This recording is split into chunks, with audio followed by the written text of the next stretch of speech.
guys, welcome to Tell Me a Story. Today we're going to be learning about the most intense tornado moments caught on camera. Get ready to watch storms from the 2000s all the way up to now.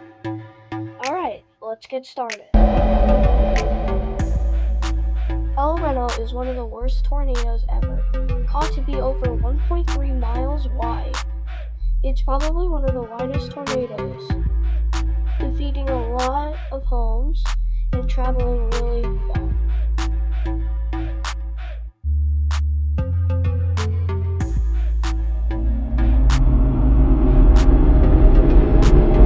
The Joplin tornado was an extremely devastating EF5 tornado that struck the city of Joplin, Mississippi during the early evening hours of May 22, 2011, causing catastrophic damage to its surrounding regions.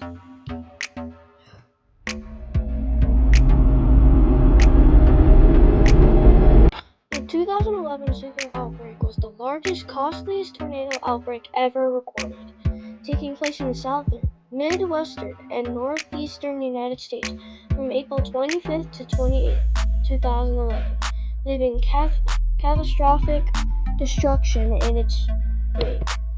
Over 127 tornadoes struck in Alabama, Mississippi, and Tennessee.